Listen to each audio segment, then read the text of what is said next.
नमस्कार, मी जयेश निर्बळ. राजकीय पंचनामा या सदरामध्ये आपल्या सगळ्यांचं पुन्हा एकदा खूप खूप स्वागत करतो. आजच्या भागामध्ये आपण 1995, 1999 आणि 2004 या 3 विधानसभा निवडणुकीबद्दल माहिती जाणून घेणार आहोत. 1990ला शिवसेनेच्या तिकिटावरती निवडून आलेले कैलास पाटील हे काँग्रेसमध्ये गेले होते. त्यामुळे 1995च्या निवडणुकीमध्ये अपेक्षेप्रमाणे त्यांना काँग्रेसची उमेदवारी जाहीर करण्यात आली. तर शिवसेनेच्या वतीनं आशाबाई थोरात यांना उमेदवारी जाहीर करण्यात आली. गंगापूर विधानसभा मतदारसंघाच्या इतिहासात कुठल्याही राजकीय पक्षाने महिलेला उमेदवारी देण्याची ही पहिली वेळ होती. तर या निवडणुकीमध्ये साहेबराव पाटील डोणगावकर व अशोक पाटील डोणगावकर हे अपक्ष म्हणून उभा होते. 9 मार्च 1995 रोजी झालेली ही निवडणूक महाराष्ट्रामध्ये आणि गंगापूर विधानसभेच्या दृष्टिकोनातून देखील वैशिष्ट्यपूर्ण ठरली होती. कारण की गंगापूर विधानसभा निवडणुकीसाठी एकूण 30 उमेदवार मैदानामध्ये होते आणि ही विक्रमी संख्या होती. निकालानंतर अपक्ष अशोक पाटील डोणगावकर यांनी शिवसेनेच्या आशाबाई थोरात यांचा पराभव केला होता आणि अशोक पाटील डोणगावकर यांना 35,544, शिवसेनेच्या आशाबाई थोरातांना 29,037, काँग्रेसचे कैलास पाटील यांना 21,256, तर अपक्ष उभा राहिलेले साहेबराव पाटील डोणगावकर यांना 20,952 मतं मिळाली होती. आणि अशा प्रकारे अपक्ष उभा राहिलेले अशोक पाटील डोणगावकर यांनी शिवसेनेच्या आशाबाई थोरात यांचा 6,507 मतांनी पराभव केला होता.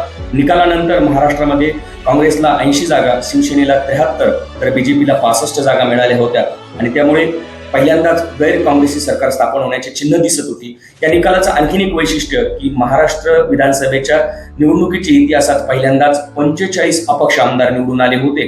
यामध्ये आपल्या गंगापूरच्या अशोकदादा डोणगावकर यांचा समावेश होता आणि गंगापूर विधानसभा निवडणुकीच्या इतिहासात देखील अपक्षाच्या रूपाने पहिल्यांदाच अशोकदादा डोणगावकर हे निवडून आले होते. त्यामुळे ही निवडणूक अनेक अर्थानं वैशिष्ट्यपूर्ण ठरली होती. तर अपक्षांची मोठ बांधून युतीचा मुख्यमंत्री करण्यामध्ये अशोकदादांची मोलाची भूमिका होती आणि त्यामुळे त्यांना युती सरकारमध्ये राज्यमंत्रीपद बहाल करण्यात आलं होतं. ते बांधकाम व राज्य उत्पादन शुल्क विभागाचे मंत्री होते. मात्र सरकारला उद्देशून त्यांनी तुमचा झेंडा तर आमचा दांडा हे वादग्रस्त वक्तव्य केल्याने त्यांना अवघ्या 18 महिन्यातच मंत्रिपदावरनं पाय उतारावं लागलं होतं. मात्र आपल्या आमदारकीच्या आणि मंत्रिपदाच्या काळात त्यांनी मतदारसंघामध्ये भरीव निधी आणला होता. रस्त्यांचं जाळं बिंदू होतं आणि अनेक विकासात्मक कामं केली होती. त्यामुळे त्यांना अपेक्षा होती की 1999ला मला शिवसेना भाजपाकडनं पुरस्कृत उमेदवारी मिळावी. त्या पद्धतीने त्यांनी व्यूहरचना केली होती आणि अगदी दादांच्या अपेक्षेप्रमाणे त्यांना 1999ला शिवसेनेच्या कोट्यातनं शिवसेना भाजपा पुरस्कृत उमेदवारी जाहीर करण्यात आली. मात्र हा निर्णय मतदारसंघातील शिवसैनिकांच्या पचनी पडला नाही आणि त्यांनी एक शिष्टमंडळ मातोश्रीवरती नेलं आणि ही उमेदवारी बदलून मतदारसंघातील स्थानिक शिवसैनिकाला ही उमेदवारी देण्यात यावी अशी मागणी केली आणि शिवसैनिकांची मागणी मान्य झाली आणि अण्णासाहेब माने पाटील यांना शिवसेनेची अधिकृत उमेदवारी देण्यात आली. आता कुठल्याही राजकीय पक्षाच्या वतीनं उमेदवारी बदलून देण्याची मतदारसंघामध्ये ही तिसरी घटना होती. आपण मागच्या भागामध्ये पाहिलं, यापूर्वीच्या 1972ला काँग्रेसच्या वतीनं जाहीर करण्यात आलेली ॲडव्होकेट लक्ष्मणदादा माने यांची उमेदवारी बदलून पुन्हा विद्यमान आमदार बाळासाहेब पवार यांना देण्यात आली होती. 1980ला काँग्रेस आयच्या वतीनं लासूरचे डॉक्टर बाबूराव पवार यांना जाहीर झालेली उमेदवारी ही अशोक पाटील डोणगावकर यांना देण्यात आली होती आणि 1999ला अशोक पाटील डोणगावकर यांना जाहीर झालेली युतीची पुरस्कृत उमेदवारी बदलून शिवसेनेचे अण्णासाहेब माने पाटील यांना देण्यात आली होती. तर 5 सप्टेंबर 1999ला झालेल्या या निवडणुकीमध्ये गंगापूर विधानसभा मतदारसंघातून एकूण 11 उमेदवार मैदानात होते. शिवसेनेच्या वतीनं अण्णासाहेब माने पाटील हे, तर काँग्रेसच्या वतीनं कृष्णा साहेबराव पाटील डोणगावकर हे मैदानात होते. उमेदवारी न मिळाल्याने किंवा पुरस्कृत उमेदवारी न मिळाल्याने अशोक पाटील डोणगावकर पुन्हा एकदा अपक्ष म्हणून मैदानात होते. निकालानंतर शिवसेनेच्या अण्णासाहेब माने पाटील यांनी कृष्णा साहेबराव पाटील डोणगावकर यांचा अवघ्या 2,362 मतांनी पराभव केला होता. अण्णासाहेब माने पाटील यांना 42,211, काँग्रेसचे कृष्णा साहेबराव पाटील डोणगावकर यांना 39,849, अपक्ष उभा राहिलेले अशोक पाटील डोणगावकर यांना 22,803. त्याचप्रमाणे या निवडणुकीच्या पूर्वी महाराष्ट्रामध्ये काही राजकीय घडामोडी देशामध्ये घडल्या होत्या. काँग्रेसमधून शरद पवार हे बाहेर पडले होते आणि त्यांनी राष्ट्रवादी काँग्रेस पक्षाची स्थापना करून 1999च्या महाराष्ट्र विधानसभेच्या निवडणुका ह्या स्वतंत्र लढवल्या होत्या.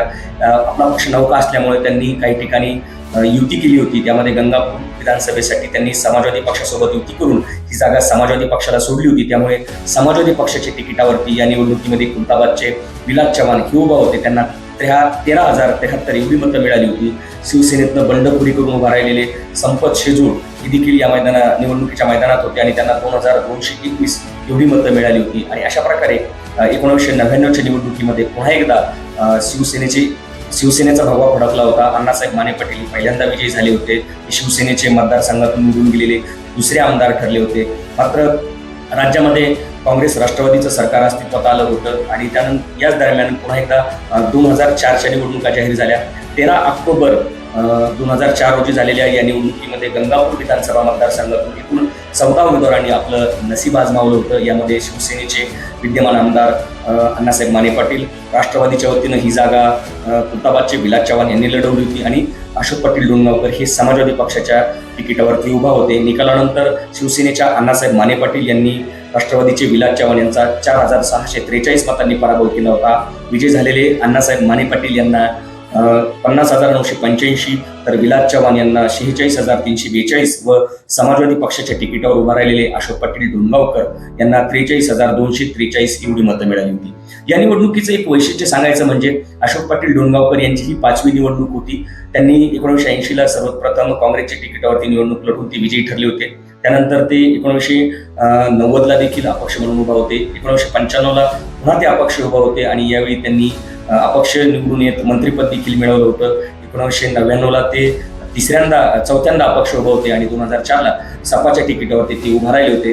त्यांनी मतदारसंघामध्ये सर्वाधिक 5 निवडणुका लढवल्यापैकी त्यांना 2 निवडणुकीत यश आलं. एकदा त्यांच्या रूपाने आपल्या गंगापूर मतदारसंघाला राज्यमंत्रीपद देखील मिळालेलं आहे. त्यामुळे ही 2004ची आणि 1995ची निवडणूक अनेक अर्थानं वैशिष्ट्यपूर्ण ठरली होती. तर आपण आता पुढच्या भागामध्ये उर्वरित 3 निवडणुकींचा आढावा घेणार आहोत. आपल्याला आतापर्यंतचे भाग कसे वाटले आपण नक्कीच आमच्या फेसबुक, यूट्यूब आणि इंस्टाग्राम पेजवरती कळवत राहा. मी आपल्या सगळ्यांची पुन्हा एकदा रजा घेतो. पुढच्या भागामध्ये आपण पाहणार आहोत 2009, 2014 आणि 2019 या 3 विधानसभाचा आढावा आपण आपल्या शेवटच्या भागामध्ये घेणार आहोत. तोपर्यंत मी आपली रजा घेतो. धन्यवाद.